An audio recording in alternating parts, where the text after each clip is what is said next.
Very well. So, ladies and gentlemen, let's begin the episode.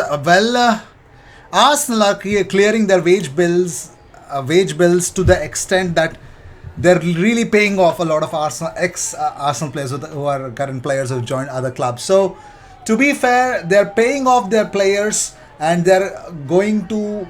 I don't know why they're clearing the wage bill off in January. Of course, it's always a very good idea to get your players out and not being at the club opens up the space in terms of the number of players that can be registered, also opens up about the space in the wage bill. Some Arsenal fans believe that we are expecting more and more incomings because there are departures. That really not come on, that cannot be the case always. So first, Marseille have unveiled Sead Kolasinac as their new signing. So no, not as head of security, but the head of the left back department. Sead Kolasinac mutually terminates his contract with Arsenal, and of course the deal with Pablo Mari has been finalized as well. So two outgoings already, but here's another incoming in terms of the player already. So Martin Odegaard has now been made available. Has now been able to return to London Colney training base, and the club are hopeful that Smith Rowe and Tomiyasu could be fit enough to return versus Liverpool.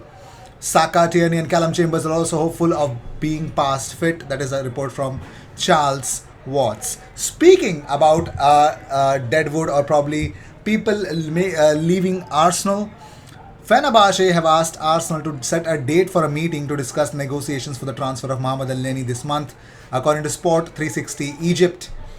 So it totally depends upon El Neni after AFCON, what happens to his future.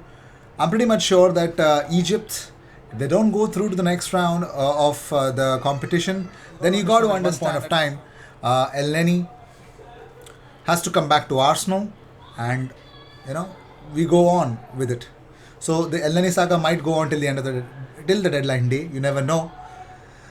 Moving on. So yes, Antonio Conte on the Premier League postponing the North London derby against Arsenal. He says, "It's the first time in my life there is a league that postpones the game for injuries. This is very strange and very surprising." Alright. Also, Arsenal youngster Brooke Norton Cuffy has joined League One side Lincoln City on a loan deal until the end of the season. It came out as a shock, as in, come on. I mean, he's a youngster. How did Lincoln City even plan this out? But turns out that yes, it is actually a fantastic bit of a news. Brooke Norton Cuffy is really ecstatic about the move, and I hope it does wonders for him. Granit Xhaka, according to Sport Witness, Granit Xhaka does not seem happy to have stayed at Arsenal and could run into the arms of the special one Jose Mourinho in the summer, who is still interested in the player and continues to court him from afar. That's according to Corriere dello Sport. Let's see if that could lead Granit Xhaka to Roma. So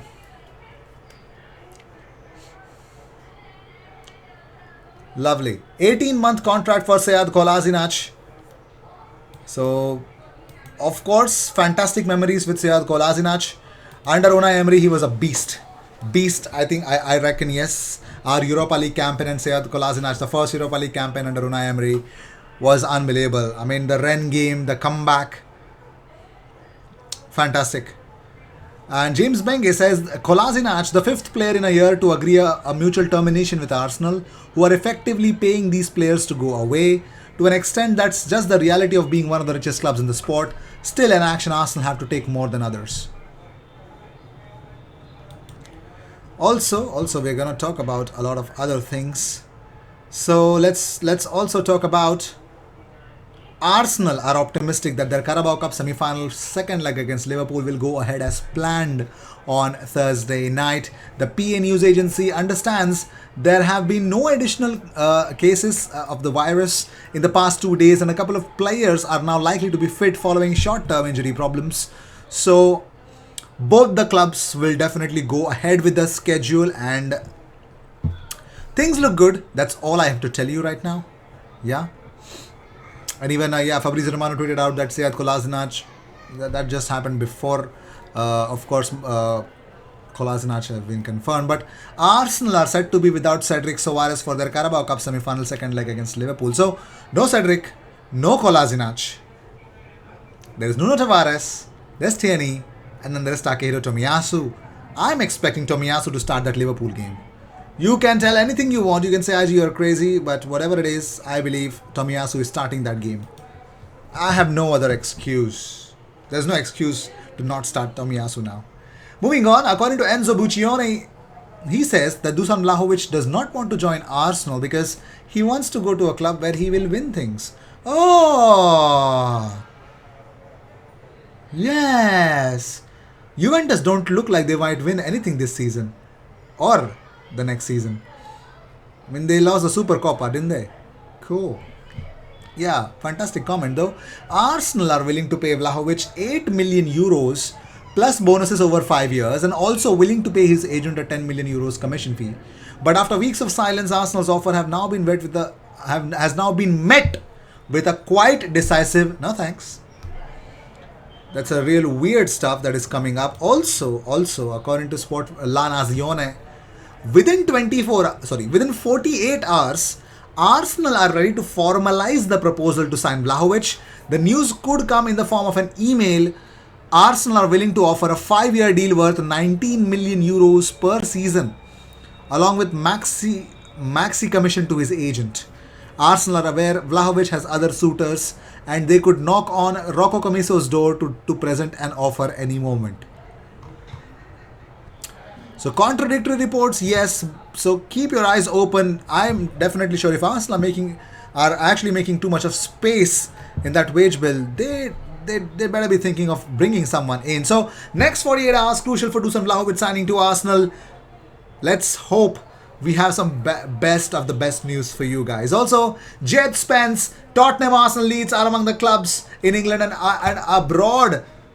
They all have an interest in Middlesbrough's Jed Spence, reports Sky Sports. So it's pretty much clear. Jed Spence, bruh, you're in demand, bruh.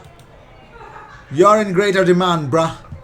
Moving on, the Canary leaks can exclusively reveal that Arsenal have today received a written loan with an obligation to buy offer for Aubameyang from a non-European club. The identity of that club has not yet been revealed and Arsenal are yet to respond. More to follow. And they say that a little bird told me the offer is in the region of £5 million from unnamed Middle Eastern club. Arsenal are evaluating the bid and a response is expected before the weekend.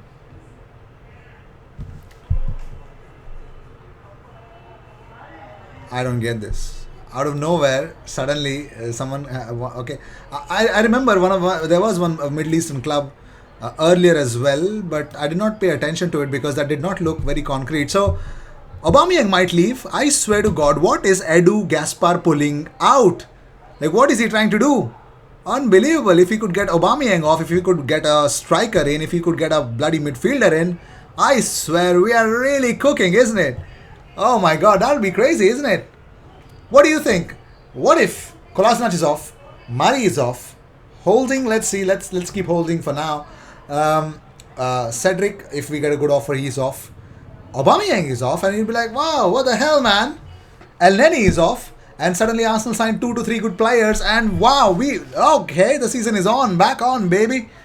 I hope that happens. Let me know what you guys think about this. I'll see you in the next one. Until then, cheers and don't forget to subscribe.